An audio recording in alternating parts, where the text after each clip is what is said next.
오늘은 좀 두서없이 말을 해보려고 합니다. 조금 전에 윤석열 대통령에 대한 체포 영장 집행이 이루어졌죠. 먼저 물론 윤석열 대통령이 뭐 수갑을 찬다거나 그런 건 없었어요.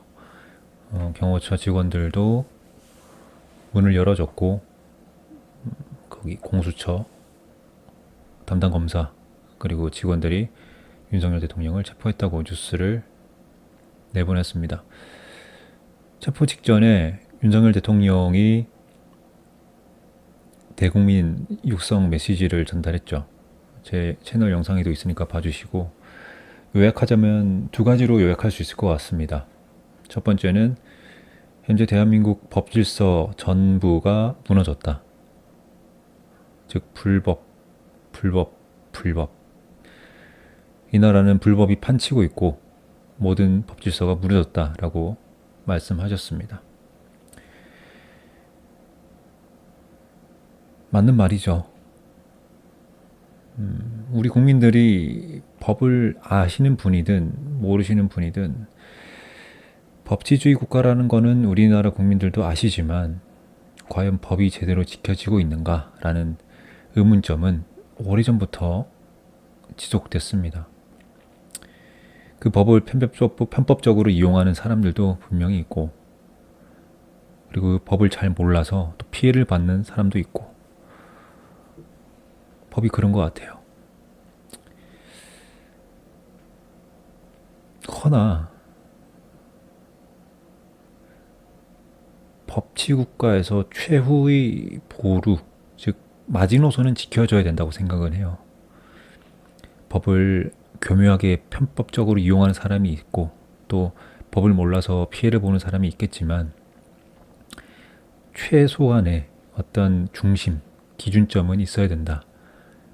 즉 법치주의를 우리가 인식하고 그 사회, 그 속에서 살아가기 위해서 대면적으로 우리가 느끼는 그리고 대외적으로 보이는 그런 법치주의 형태는 갖춰져야 된다 생각을 하거든요. 근데 굵직굵직한 사건들을 보면 법을 완전히 무시하는, 이 나라가 법치주의가 맞나라는 의문점을 드는 그런 일들이 많습니다. 오늘 윤석열 대통령 체포뿐만 아니라 일련의 과정들을 한번 보세요. 더 앞서서 윤석열 대통령의 비상계엄 이전의 사태들을 보십시오.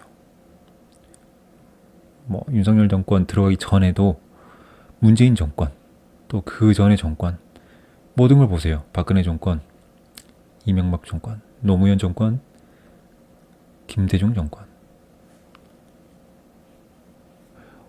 멀리 보셔야 합니다. 지금 뉴스랑 유튜브를 보면 윤석열 대통령이 체포됐다라는 거에 아주 또 트래픽도 몰리고 사람들이 관심을 가지죠. 체포된 것만 보지 마시고 왜 그런 걸까? 어떤 이유에서 체포를 했을까? 그리고 윤석열 대통령은 왜 불법 체포라고 얘기를 하는 걸까? 그걸 보셔야 합니다.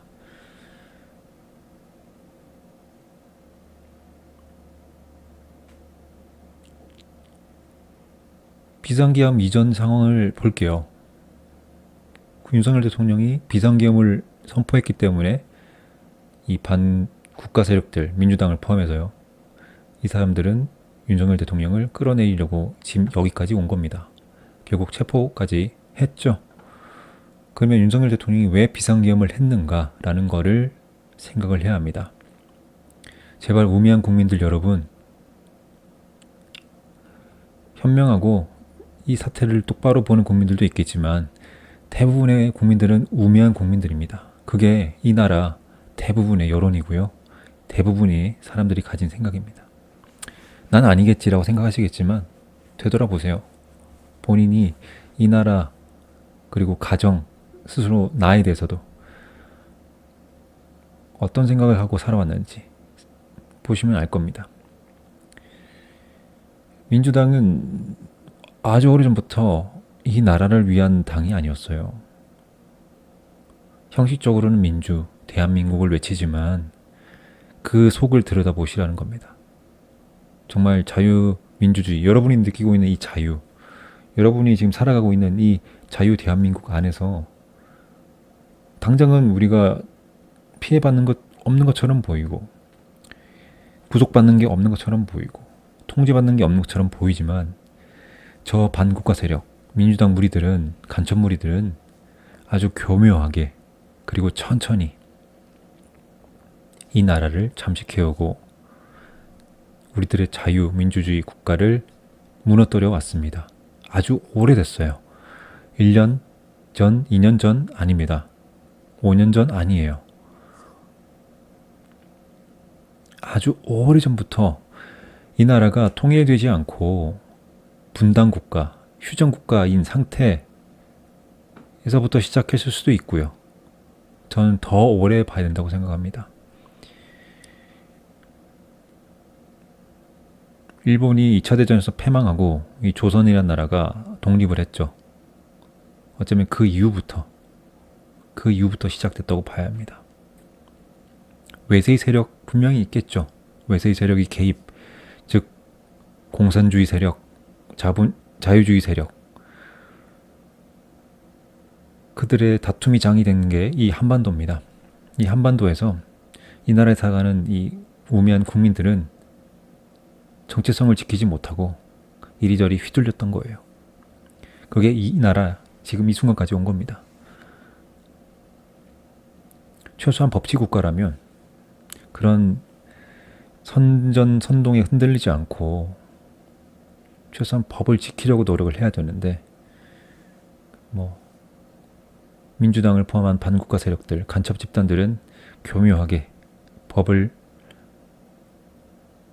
편법적으로 이용해왔고 최근에는 이 윤석열 대통령 비상계엄 이전까지만 해도 굉장히 불법을 자행해왔어요. 그리고 이 윤석열 대통령 체포하는 이 순간에는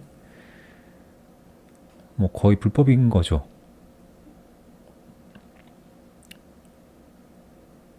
수사권한은 없는 집단, 전 집단이라 표현할게요. 그 기관은 수사기관이라고 볼 수도 없습니다. 그 공수처라는 집단이 수사권한도 없으면서 내란죄 명목으로 현직 대통령을 수사하고 체포한다. 그리고 그들이 청구한 체포영장 역시도 불법인 거고 무효입니다.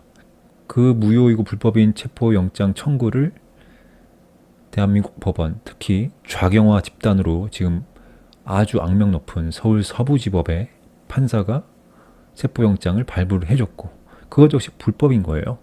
그 불법 체포영장 청구, 불법 체포영장 발부, 그 불법이 이루어진 체포영장을 가지고 불법적으로 대통령 관저에 들어와서 협박을 하고 여론몰이 하면서 대통령을 이렇게 끌어내려서 체포해간 겁니다. 물론 지금 현직 대통령은 윤석열 대통령입니다. 변함은 없어요. 직무정지 상태인 거고 불법적인 수사를 받고 있는 겁니다. 엄밀히 말해 탄핵소추안도 저는 위법이라고 봐요. 어쨌든 이 불법적인 상태, 이 불법이 판치는 이 나라, 그리고 불법을 자행을 해도 어느 누구도 이제 강력한 반발심이 없어진 이 나라, 과연 법치주의가 맞나 생각이 듭니다. 이런 불법이 판치는 상황에서 윤석열 대통령은 체포 집행에 유혈 사태를 막기 위해서 응했고요. 현재 공수처 가서 조사를 받고 있다고 합니다. 제가 아까 말씀드렸던 것 중에 하나가 법치주의의 최후의 보루가 있다고 말씀드렸는데 전 두 가지라고 봐요. 첫 번째는 언론입니다. 언론의 자유를 인정하지만 언론의 중립성이 인정된다면 최소한 법치주의는 이 언론으로 인해서 대중의 인식을 개선하고 여론을 만들면서 법을 수호할 수 있는 최초의 1차 저지선이라고 생각을 해요. 근데 그 언론이 지금 지켜지나요? 그 언론이 제 역할을 하나요? 언론의 자율은 주장하되 언론의 중립성은 무시하는 언론사, 언론 집단이 이 나라 대부분입니다. 언론의 자유뿐만 아니라 언론의 중립성을 지키는 언론은 이 나라에 몇 개 없다고 봐요. 아주 비율로 따지면 몇 %밖에 안 된다고 봅니다. 대부분 돈, 중국 자본일 수도 있고요. 아니면 권력이 될 수 있고요. 모든 것은 그 언론은 힘과 자본에 움직이는 아주 치졸한 집단이 된 지 오래입니다. 그렇다면 두 번째는 법치주의를 지킬 수 있는 최후의 보루, 두 번째는 뭐냐? 바로 사법입니다. 사법부, 사법기관이에요. 사법기관 지켜지고 있나요? 아닙니다. 이미 사법기관도 무너졌어요. 불법, 편법을 이용해서 불법 체포영장을 발부하고 불법으로 현직 대통령을 체포해 갔습니다. 서울중앙지법에 영장을 청구하지도 않고 자기들이 체포영장을 발부받을 수 있는 입맛대로 맞출 수 있는 짬짬이로 서울 서부지법 그 김일성 회고록을 합법적인 출판물이다라고 인정했던 그런 좌빨 빨갱이 서울 서부지법 판사한테 영장을 청구하고 그 판사가 서울 서부지법 판사가 영장도 발부해주고 이미 사법부는 무너졌습니다. 뭐 경찰, 사법기관, 사법부 모든 것이 무너졌죠. 결국 이 나라 법치주의의 법은 유명무실한 겁니다. 제가 뉴스를 보니까 1월 9일자 KBS 뉴스가 있었더라고요. 한번 볼게요. 법원 전산망에 북한 해커가 침입해 대량의 데이터가 유출된 사건이 지난해 확인됐는데요. 개인정보보호위원회가 법원 행정처에 안전조치가 허술했다며 과징금 2억 원을 부과했습니다. 공공기관 대상으로는 가장 높은 수준의 과징금인데요. 강나루 기자가 보도합니다. 지난 2021년부터 2년 동안 발생한 법원 전산망 해킹 사건. 북한 해커의 침입으로 2년 동안 1000GB 넘는 막대한 양의 데이터가 유출됐다는 게 지난해 경찰 등 관계기관의 합동수사 결과입니다. 여러분, 법원이 해킹당했다? 여기에는 개인정보가 굉장히 많아요. 등기 기록이 있을 수 있고요. 우리 부동산 등기 기록 있죠? 거기에 이 등기가 어떻게 넘어왔는지, 어떤 누구누구의 소유가 변경이 됐는지, 주민번호도 포함되고 주소도 다 포함돼요. 또 우리가 진행하는 소송, 법원의 소송 사건도 아주 언론에 나오지 않는 그런 밀폐된 소송 기록까지도 다 보관이 되어 있는 거예요. 유출된 데이터엔 이름과 전화번호, 주민등록번호 같은 개인정보는 물론 자필 진술서 등 회생사건 문서까지 포함됐습니다. 수사 결과 발표가 나온 지 8개월여 만에 개인정보보호위원회가 법원 행정처에 관리 책임을 물어 과징금 2억 700만 원과 과태료 600만 원을 부과했습니다. 2억 700만 원과 과태료 600, 과징금 2억 700.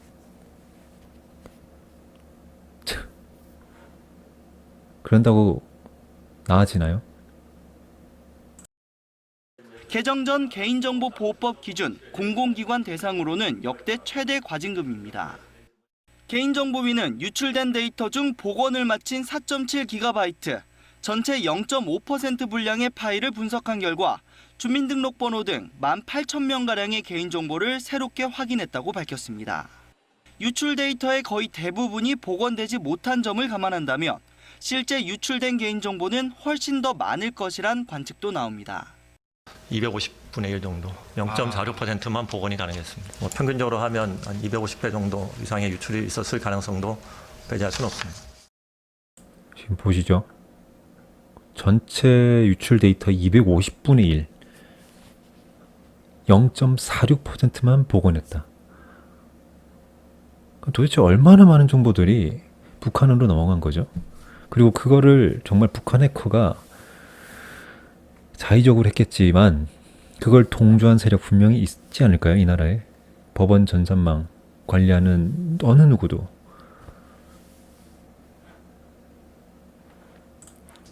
개인정보위는 법원 행정처가 내부망과 외부망 사이에 상호 접속이 가능하도록 네트워크 통신 통로를 개방 운영해 해킹에 쉽게 노출됐다고 지적했습니다.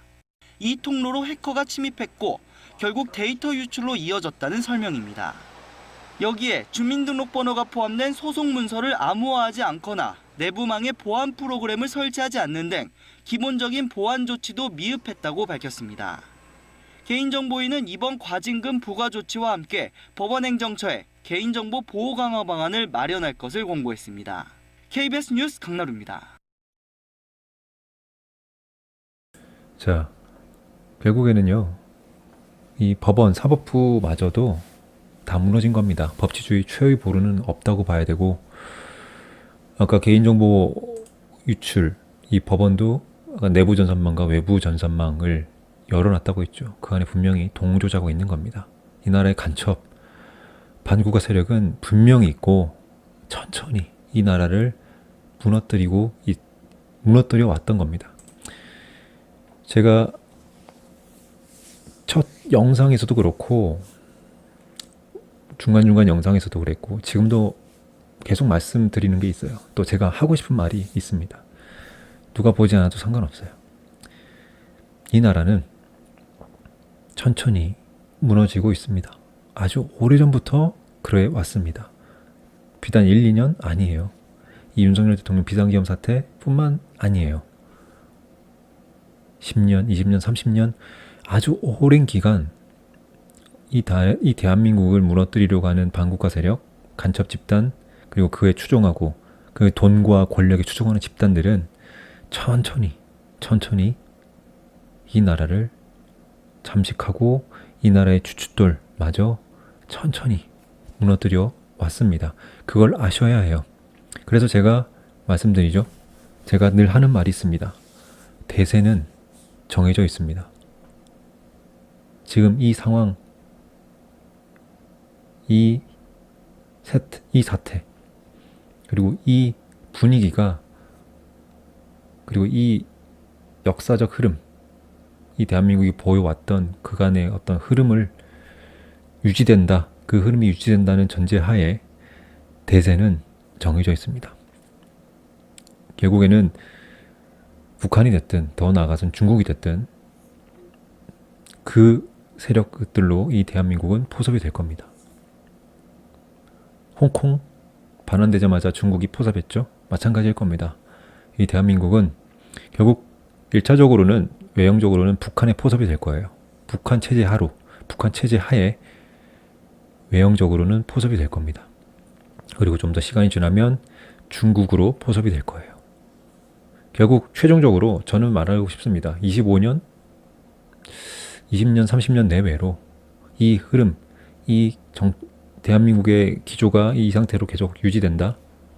그러면 중국의 위성국가, 중국의 지방정부, 25년, 30년 내외로 중국의 위성국가, 중국의 지방정부로 전락할 거라고 저는 생각을 합니다. 그래서 대세는 정해져 있다라고 말을 하는 거고요. 그 대세를 바꾸려고 하는 강력한 힘은, 그리고 그런 강력한 방법은 있습니다. 이번에 윤석열 대통령을 지키기 위해서 나왔던 이 모든 사람들, 그 힘에 더해서 더 많은 사람들이 모이고 더 많은 인원들의 목소리가 이루어진다면 그 대세를 거슬러서 이 자유대한민국을 지킬 수 있는 그런 여지는, 정말 일말의 여지는 있을 수 있다라고 봅니다. 허나 어려워 보입니다. 그거는 어려워 보이고, 어쨌든 대세는 정해져 있다 말씀드립니다. 각자 자리에서 어쨌든 힘내시고 마지막까지 이 윤석열 대통령은 응원합시다.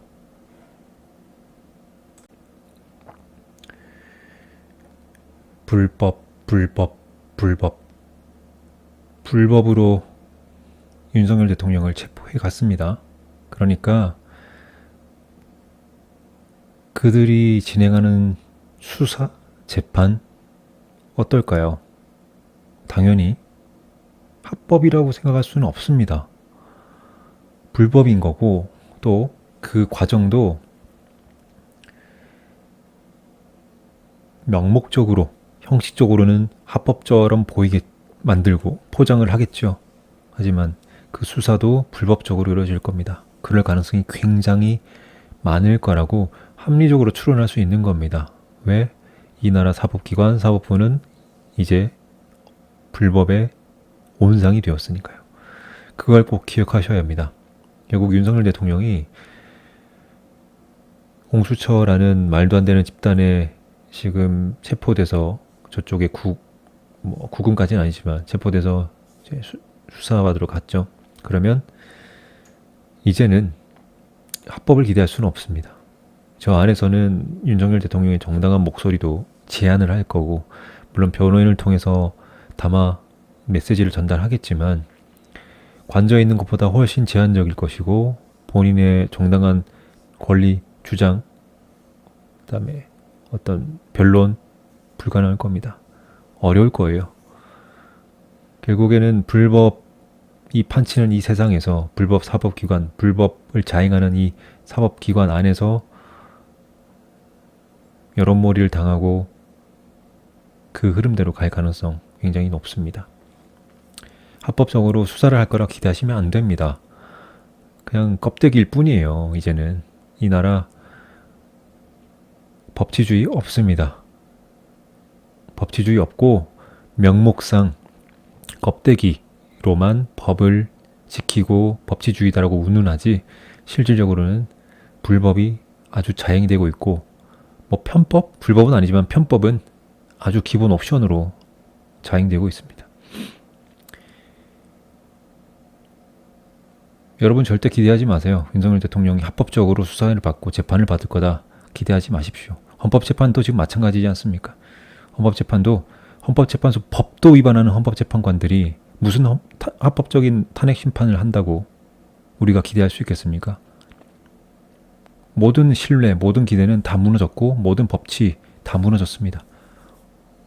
그리고 그거는 아까 말씀드린 것처럼 오랜 시간 누적이 되었고, 이 우매한 국민들은 그거에 대해서 느끼지 못하고 포장만, 명목상 법치주의, 자유민주주의만 그거만 보고 온 거예요.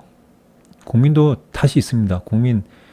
저도 마찬가지고요. 이 국민들이, 우매한 국민들이 전부 탓입니다. 이건 중국 공산당, 북한 공산당 간첩 집단에 오랜 시간 손해되고 그거에 물들어서 잘못됨을 인지 못하고 이렇게 살아온 이 우매한 국민들이 모두 문제입니다.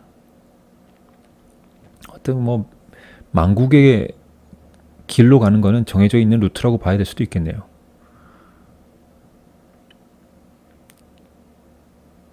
모두의 탓입니다.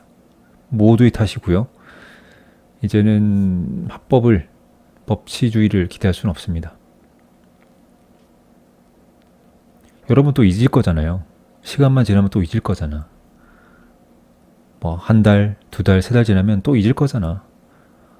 저기 반국가 세력, 중국, 북한 공산당이 취해온 전략도 다 그거예요. 시간 지나면 천천히 잊혀지는 게 이 나라 국민성이거든. 냄비근성, 감성주의, 이 두 가지로 첨철되는 이 나라 국민성. 그 냄비근성과 감성주의를 그것 빼면 없는 이 나라 국민들인데 얼마나 이용하기 쉽겠어. 중국 공산당, 북한 공산당 간첩들이 얼마나 이용하기 쉽겠어요. 그러니까 여러분도 잊을 거잖아요. 한 달, 두 달, 세 달, 몇 달 지나면 또 잊을 거잖아요. 그렇게 해서 살아갈 거잖아. 그게 또 역사여고 그렇게 해왔어요. 이 나라 국민들은. 그래서 우매한 국민들이라 그러고, 어떤 영화에서는 그런 단어도 나오잖아요. 국민들을 개돼지로 본다고. 그걸 부인하지 말자고요. 어쩔 수 없어요. 이 나라 국민성이 냄비군성, 감성주의 찌들어 있는 이런 집단이기 때문에 어쩔 수 없는 거예요. 아주 예외적으로 윤석열 대통령이 이 사태를 한번 판을 흔들어 놨다는 거지, 결국에는 대세는 정해져 있다. 그 대세를 바꾸려면요, 아까 말씀드린 것처럼 정말 대부분의 국민들이 개돼지처럼 불렸던 이 국민들이 각성을 해서 일어나야 됩니다. 목소리를 내야 돼요. 그러지 않으면 결국 25년, 30년 내로 중국의 위성국가 또는 북한 공산당에 포섭돼서 중국의 어떤 지방정부, 그렇게 될 거라고 분명히 생각을 합니다. 마치겠습니다.